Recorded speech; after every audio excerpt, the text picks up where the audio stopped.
Muito boa noite, você que nos acompanha no nosso estudo bíblico aqui do canal da MEUC de Pomerode. Hoje é o terceiro estudo, nós nos embrenhamos nesse caminho aí de estudar o Evangelho segundo Lucas. E hoje, enfim, é o nosso terceiro estudo, nós temos pela frente hoje Lucas 1, 13 a 15, aliás, 13 a 25, esse é o nosso estudo de hoje. Na verdade, os versos 13 a 25, eles fazem parte de um bloco maior, que é do verso 5 a 25. Nós já estudamos então essa outra parte, versos 5 a 12, 13, na semana passada. E hoje nós continuamos então o assunto. É a história de Zacarias e sua esposa Isabel, ele sacerdote, ela é filha, descendente da classe sacerdotal. Falamos sobre isso no estudo da semana passada. Zacarias e Isabel são os pais de João Batista, e o João Batista, na história do Novo Testamento, enfim, na história geral também, ele é meio ano mais velho do que o Senhor Jesus. Ele era parente do Senhor Jesus, parente de sangue, e ele foi o precursor, aquele que veio antes, aquele que veio, como diz o Novo Testamento, preparando o caminho da vinda de Jesus. No último estudo nós falamos ainda, e nós paramos nesse ponto, onde o anjo Gabriel, isso ainda virá aí nas próximas falas, hoje à noite. O anjo Gabriel apareceu para o pai dele, para o Zacarias, enquanto o Zacarias fazia o seu ofício, enquanto ele ministrava o seu ofício sacerdotal lá no templo em Jerusalém, naqueles dias antes de Jesus Cristo nascer. Então esse é o assunto. Nós vamos ler alguns versos, eu vou ler alguns versos. O verso 13 diz o seguinte, Lucas 1, 13, mas o anjo lhe disse, não tenha medo, Zacarias, sua oração foi ouvida. Isabel, sua mulher, lhe dará um filho, e você lhe dará o nome de João.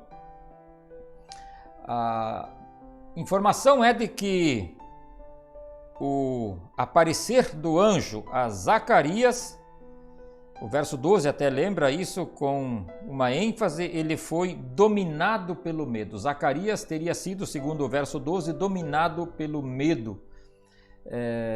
E o anjo lhe diz que não é motivo para medo, mas que aquela aparição, aquela manifestação divina por meio de um anjo, era sim motivo de alegria. O anjo é o mesmo que mais tarde, um pouco mais tarde, 6 meses, isso está lá em Lucas 1, 26, ele também visita Maria, e também para Maria ele traz uma mensagem, uma boa nova de grande alegria. E quando Jesus nasce, no capítulo 2, está o registro disso, Lucas 2, 10, são os anjos, é uma multidão de anjos que visitam os pastores lá na cidade de Belém, e eles dizem a mesma expressão, que eles trazem uma mensagem, uma boa notícia de grande alegria. E por que é que o Zacarias, no entender do anjo, não precisava ter medo? A Bíblia não explora esse assunto, mas, digamos assim, eu arrisco a dizer. O verso 6, que nós já trabalhamos na semana passada, ele diz que o Zacarias, ele era um homem justo e irrepreensível. O Zacarias tinha uma vida correta, ele era um homem que levava a vida com Deus a sério. Portanto, o Zacarias não teria medo, aliás, não teria razões para ter medo de algum tipo de punição divina. Ao mesmo tempo, eu quero dizer também que esse temor diante de Deus, esse medo, de uma certa forma falando, eu quero logo mais dar uma ênfase nisso, ele é alguma coisa que é necessário, é importante, porque ele demonstra que entre Deus e nós há uma separação, há um distanciamento natural. Deus é de uma grandeza, nós somos de outra. Deus é santo e eterno, nós não somos santos e somos transitórios. Então o Zacarias, entendendo a real condição dele, ele tem medo. O Zacarias, diz o anjo, que ele não precisava ter medo. Eu entendo também, porque o anjo diz: olha, eu estou trazendo para você essa notícia que rompe a história, esse fato que vai dividir a história, que foi o nascimento do Senhor Jesus. Ou seja, tudo aquilo que os profetas anunciavam lá no Antigo Testamento, de que Deus iria enviar o Messias, esse tempo está chegando. Uma outra questão, o anjo diz que a oração dele foi ouvida. E essa oração ouvida, no contexto e da forma como está registrado aqui pelo Lucas, significa que era a oração em torno de um filho que Zacarias e sua esposa Isabel estavam desejando, estavam pedindo a Deus. Então aqui tem esta questão toda que o anjo diz que ele não precisa ter medo. Quando a gente vive honesta e sinceramente diante de Deus, quando a nossa vida e as nossas mãos não estão manchadas com aquilo que o mundo sem Deus propõe, quando nós conseguimos levar os nossos anseios a Deus, depositando junto ao trono da graça tudo aquilo que vem sobre a nossa vida, então nós podemos viver sem medo. Então nós não precisamos temer que algum dia, de alguma forma, o castigo de Deus nos encontre. Eu sei de cristãos que vivem numa espécie de medo. Eles têm medo porque eles não fizeram a sua meditação matinal, saíram em viagem, e daí eles temem por um acidente no caminho porque eles não fizeram a sua meditação matinal. É aquele crer num Deus vingativo. Não é esse o Deus da Bíblia. O Deus da Bíblia sabe dos nossos limites, sabe das situações que vão na nossa vida. O que Deus não quer e o que Deus não tolera e o que deveria gerar medo na gente, sim, é quando a gente pensa em engambelar Deus, quando a gente pensa que dá para levar a Deus na conversa, quando a gente pensa que a gente pode comprar a Deus com algum tipo de ação ou manifestação religiosa. Ali sim nós devíamos, digamos assim, botar as barbas de molho. E eu quero fazer um excurso, ou seja, eu quero dar uma saída do texto agora, tratar um pouquinho dessa questão de como tem se tratado e como tem se olhado para essa questão, biblicamente falando, do medo diante de Deus, ou de como é natural que exista aquilo que aconteceu ao Zacarias, que exista esse temor de Deus. Eu vou lembrar outros 3 textos que você pode anotar e conferir na sua Bíblia. Você pode escutar o vídeo aqui novamente. Um deles é Gênesis 28, 17. O que está acontecendo em Gênesis 28? Lá está o Jacó, e na verdade o Jacó naquele momento ele tinha aprontado, ele tinha feito o que não se deveria fazer, e ele estava fugindo de casa para salvar a sua pele porque o seu irmão queria se vingar dele. E naquele caminho de fuga, ele tem uma visão. E naquela visão, o Jacó ele enxerga uma escada que conecta céu e terra. E naquela escada estão subindo e descendo anjos. E quando Jacó acorda, Gênesis 28, quando Jacó acorda desse seu sonho, então ele diz: quão temível é esse lugar, Deus está aqui e eu não sabia. Ou seja, o Jacó tem uma visão, ele nem teve uma aparição de anjos, ou de anjo tipo o Zacarias teve, e quando ele se dá conta do que aconteceu para ele nessa visão, ele, digamos assim, ele entra em pânico, ele tem medo. Um outro texto é Isaías capítulo 6. O profeta Isaías, tem que ler a partir do verso 1 ali, você vai entender a questão. O Isaías, ele tem uma visão, e nessa visão ele vê que alguém tem que se colocar a caminho para falar do amor e dos projetos, dos planos de Deus. E o Isaías, ele teme pela própria vida, quando nessa visão que ele teve, ele se dá conta, ele percebe a santidade de Deus, a grandeza de Deus, o quanto Deus é diferente de nós. Então, a Bíblia diz, o Isaías diz que ele temeu pela própria vida. E um último texto é do Apocalipse, capítulo 1, verso 17, que é a história que envolve o João, o apóstolo João, que escreveu o Apocalipse, e ele recebe a revelação do Apocalipse da parte do Senhor Jesus. E lá no verso 17 diz que quando ele viu tudo aquilo que o Senhor Jesus estava mostrando para ele, quando ele viu a glória lá da eternidade, quando ele viu a glória da glória, a Bíblia diz que ele caiu como morto. Pois bem, por que eu estou lembrando isso? Eu estou lembrando isso porque há tempos eu venho percebendo na boca de muitos assim chamados artistas cristãos, em testemunhos, em falas, em depoimentos que eles dão, muito também na hinologia que tem se cantado e que tem entrado nas igrejas evangélicas de forma geral, algumas expressões tipo ver a face de Deus, ou desejar a presença de Deus, ou tocar em Deus. Tem vários hinos ou músicas que na sua letra eles têm expressões desse tipo.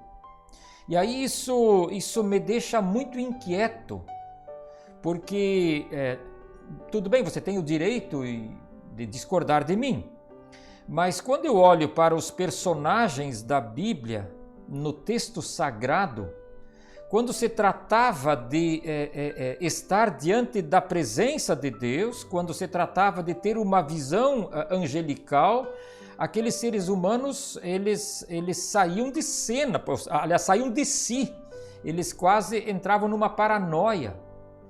E aí me vem o artista cristão do século 20 e 21 falar que ele quer tocar Deus. E eu penso que tem aí uma boa dose de petulância, tem alguma coisa tipo falta de reverência ou falta de conhecimento bíblico. Aliás, o livro do Êxodo vai nos dizer que é impossível ver Deus e permanecer vivo. Então tem alguma coisa desajustada entre o que a Bíblia diz e entre o que tem sido feito, dito, poetizado aí em hinos e por aí afora. Eu queria fazer esse excurso, queria chamar atenção para isso, para a gente não simplesmente sair cantarolando porque a letra é interessante, a música, o ritmo é legal e de repente a gente está cantando alguma coisa que biblicamente falando não se sustenta. Eu queria fazer essa observação aí. Ainda o verso 13 aqui de Lucas 1, ele me diz o seguinte, ou nos diz o seguinte, que o nome da criança que haverá de nascer será João. E dali vem então o João Batista que nós conhecemos. Essa segunda parte do nome Batista não era o sobrenome dele, mas era pelo ofício que ele desenvolvia, tá? E o nome João significa o Senhor é misericordioso. E isso faz todo sentido. Por quê? Porque Deus foi misericordioso com aquele casal, respondendo à oração deles, tirando a nossa irmã, por assim dizer, a Isabel, daquela sua visão, essa era a visão daquele tempo, de que uma mulher que não pudesse gerar filhos era maldita.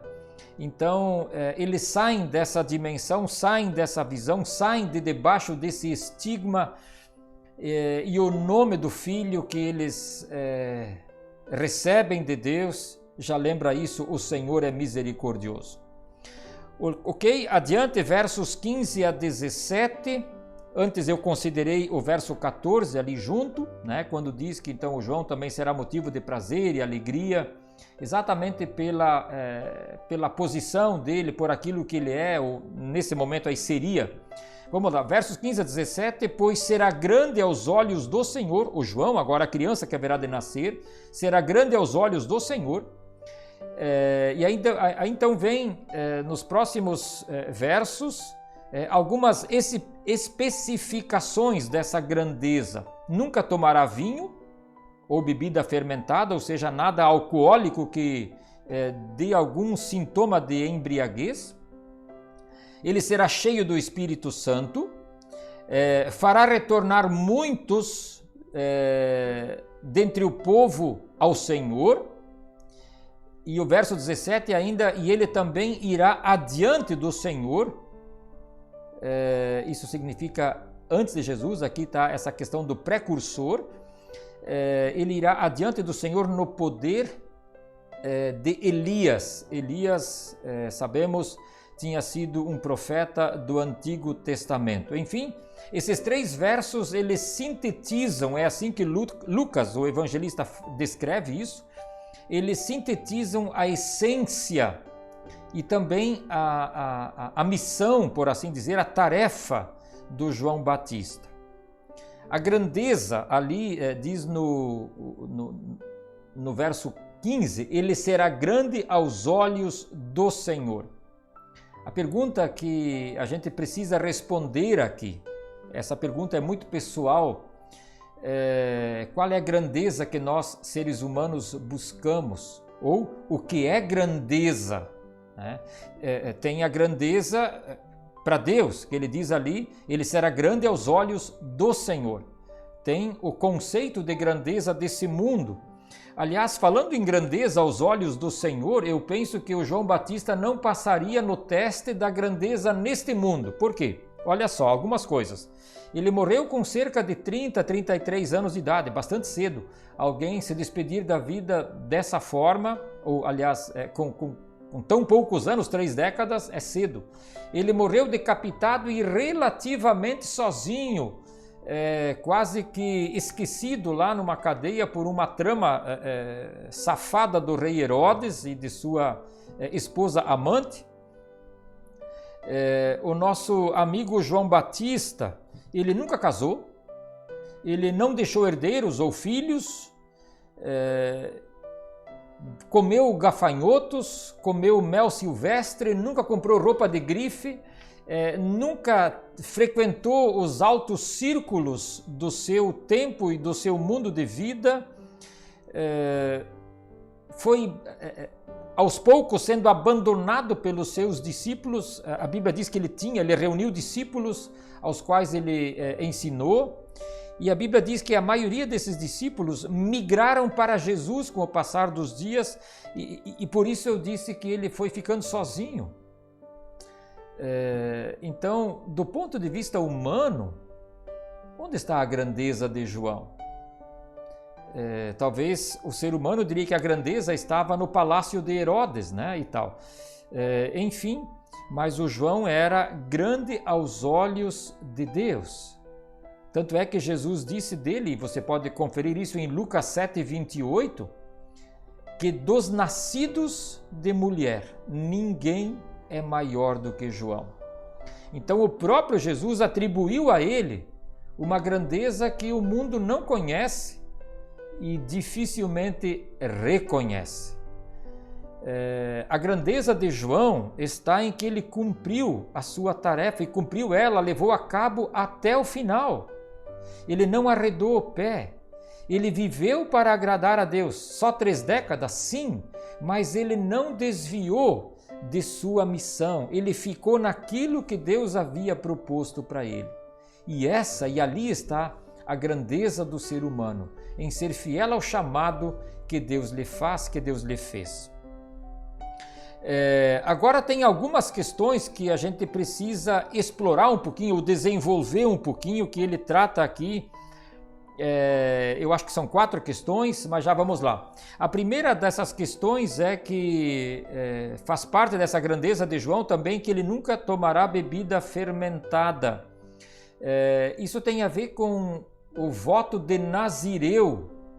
O João, ele nasceria como um Nazireu. O que é um Nazireu?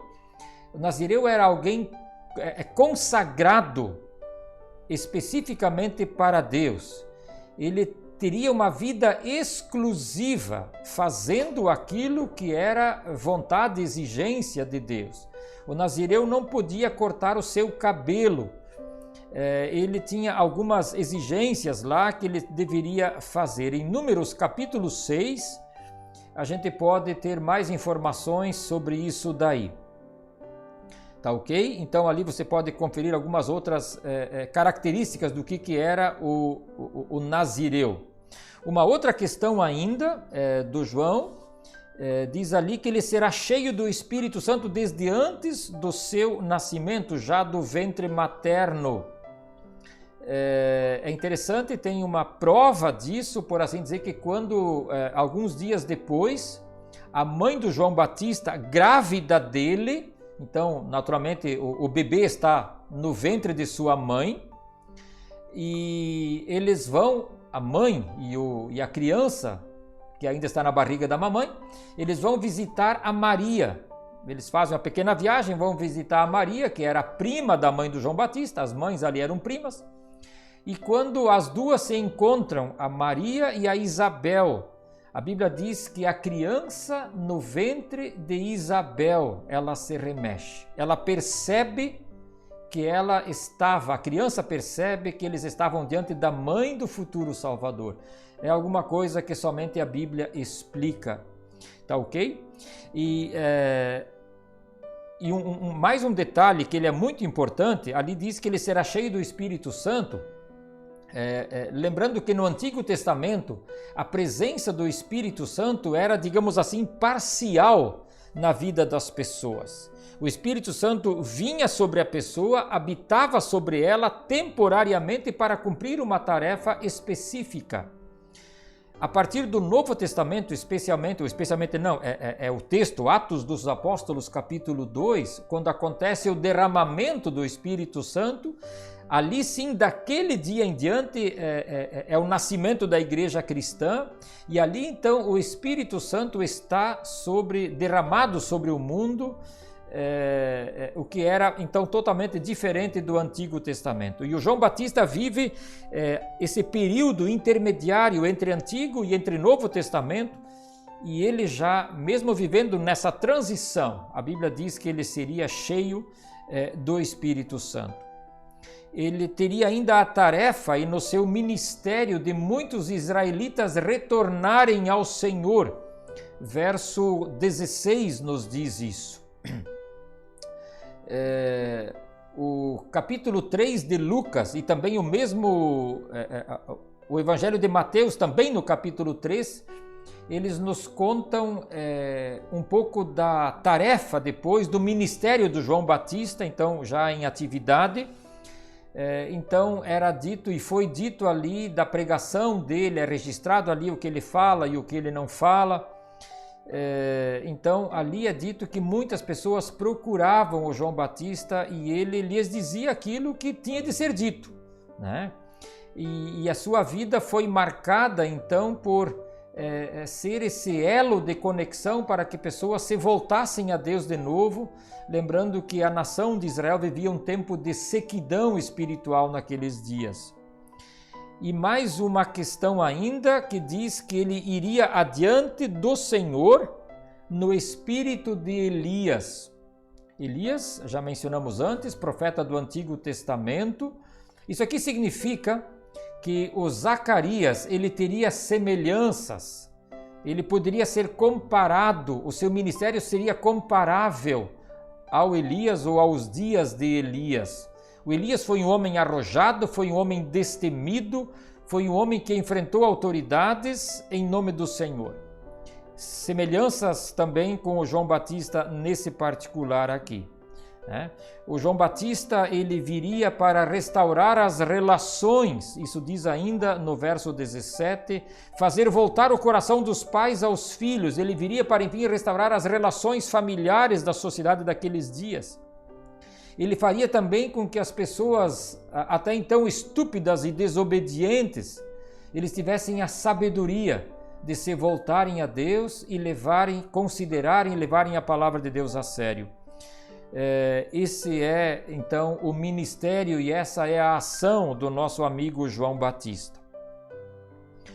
Lembrando mais uma questão, de que muitos dos seus discípulos tornaram-se discípulos de Jesus, quando diz ali que ele iria deixar um povo preparado para o Senhor.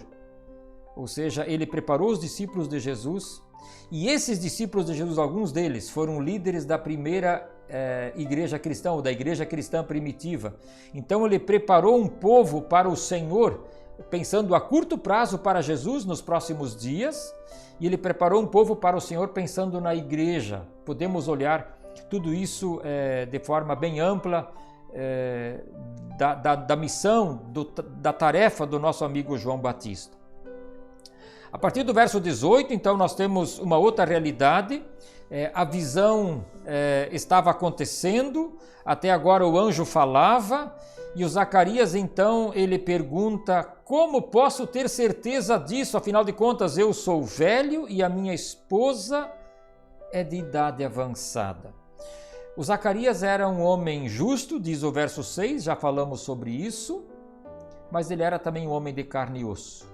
Ele era um ser humano comum ao mesmo tempo. Portanto, ele estava sujeito a dúvidas.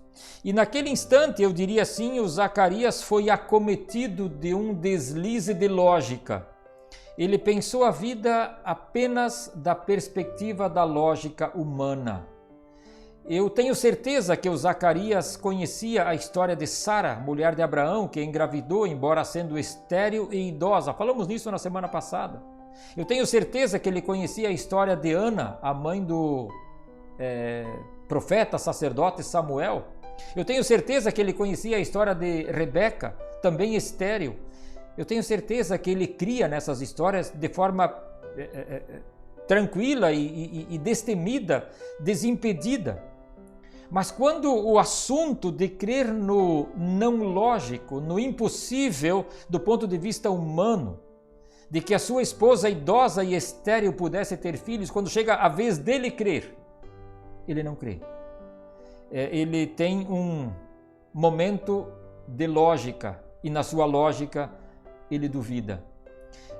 Eu não estou duvidando da lógica nem falando mal dela. Eu só estou dizendo que a lógica humana ela não resolve todos os problemas bíblicos. A Bíblia ela é palavra de Deus e ela transcende a lógica humana, e isso fica evidente aqui. E eu penso que todos nós devemos entender que é tão comum isso daqui. Nós lemos e acreditamos em todos os milagres da Bíblia. Mas muitas vezes eu me peguei e eu penso que você é do mesmo material do que eu, de que quando se trata de a gente crer, a gente duvida, a gente recua, a gente diz, mas naquele tempo, e a gente tem um monte de argumentos e tal, às vezes para não crer, às vezes para pensar que aquele tempo é diferente do nosso tempo, e em algumas coisas mas Deus é o mesmo. E nesse ponto, vale lembrar também uma experiência do nosso amigo Jó. Eu ainda li isso hoje de manhã na Bíblia. O Jó, depois daquela dura experiência que teve, lá no final, quando então Deus vai restaurando a vida dele, Deus vai falando para ele, ele diz, olha Deus, antes eu te conhecia só de ouvir falar, mas agora eu tenho uma experiência diferente com o Senhor, agora os meus olhos veem o teu agir na minha vida. Então, eu quero chamar a atenção para isso, de nós crermos de que Deus não precisa da nossa lógica e de que o nosso amigo Zacarias, ele teve um momento de vacilo, apesar de ser esse homem que a Bíblia, por assim dizer, rasga elogios para ele. e tem essa vida ilibada, essa vida correta, essa vida piedosa e justa aos olhos de Deus. Verso 19 e 20, nós temos uma outra situação agora. O anjo então diz para o nosso amigo Zacarias o que estava acontecendo ali. Ele diz: sou Gabriel, o mesmo anjo que aparece para Maria, verso 26, logo em seguida. Sou Gabriel que está sempre na presença de Deus e fui enviado para lhe transmitir estas boas novas. Aqui então aparece a identidade do anjo. É o mesmo que, como eu já disse, né, que anuncia o nascimento de Jesus. Aparece também a posição, a função desse anjo. Uma outra tradução diz que ele estava à direita de Deus, no lugar de honra, e a sua tarefa é levar as boas novas. E aparece também o castigo da descrença, no final do verso 20, quando o anjo diz: você ficará mudo, não poderá falar até o dia em que isso acontecer, ou seja, até o dia em que a criança nascer.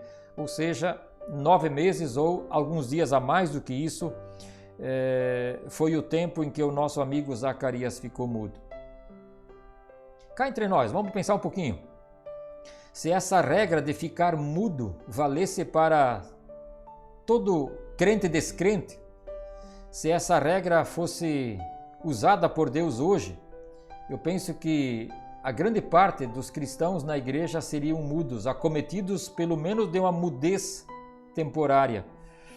Então, que ninguém de nós ouse jogar pedras em Zacarias.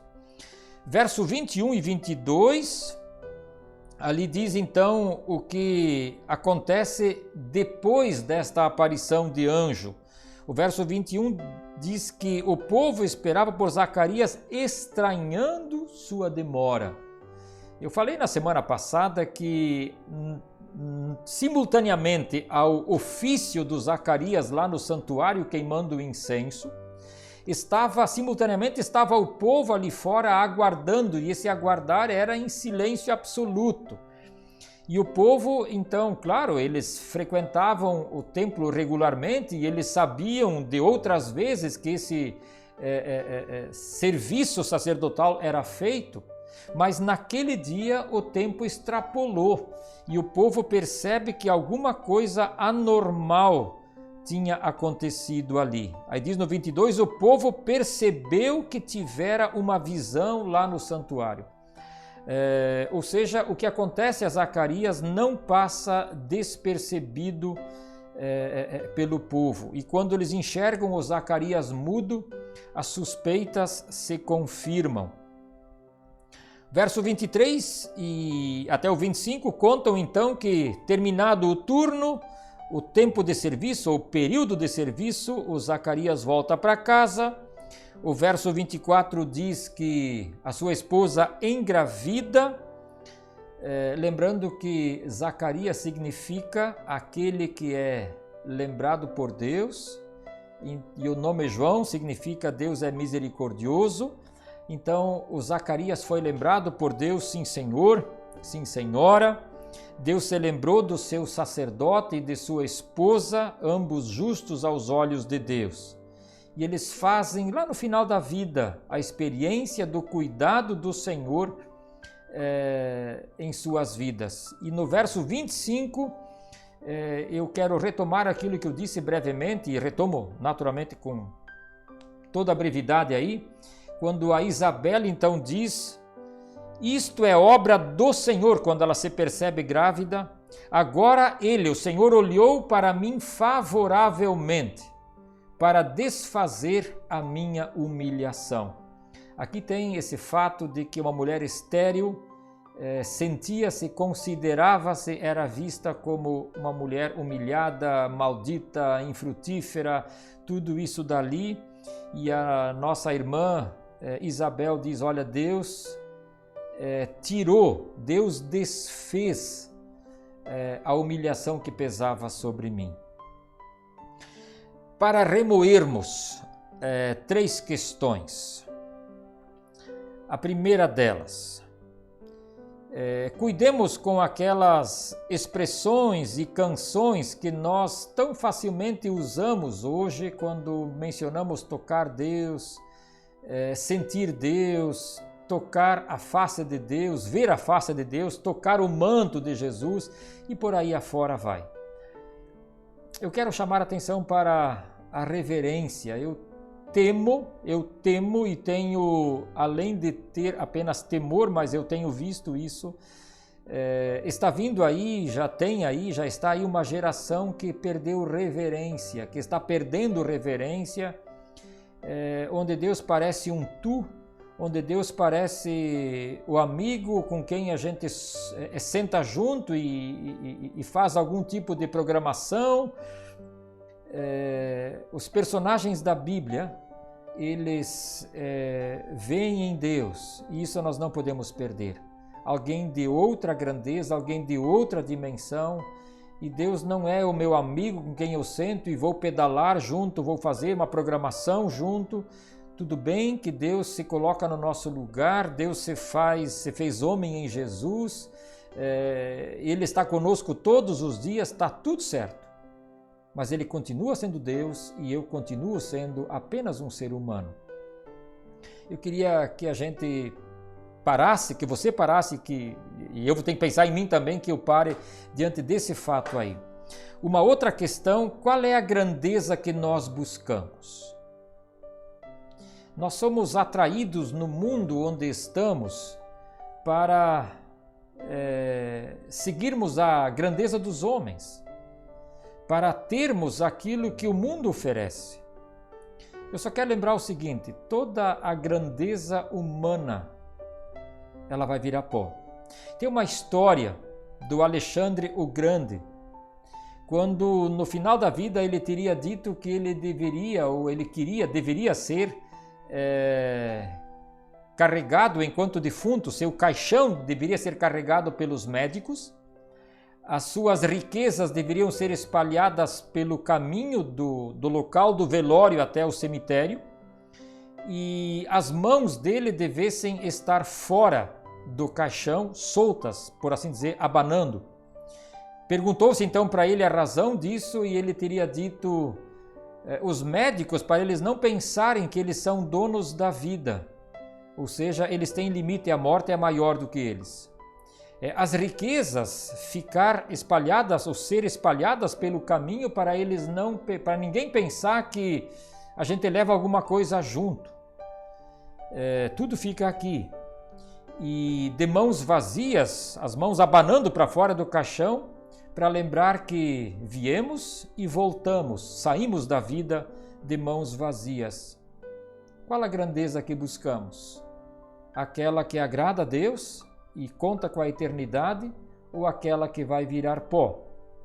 E uma última questão, a pergunta pela lógica. Onde a nossa lógica tem concorrido com a nossa fé?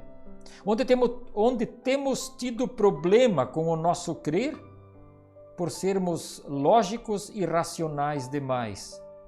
Em alguns momentos, nós devemos entender que Deus não precisa da lógica para agir. Pensar na razão, pensar na lógica, levar tudo isso a sério é fundamental. Deus nos deu a cabeça não só para separar as orelhas, mas para pensar, para considerar as questões. Mas Deus pode furar a lógica humana.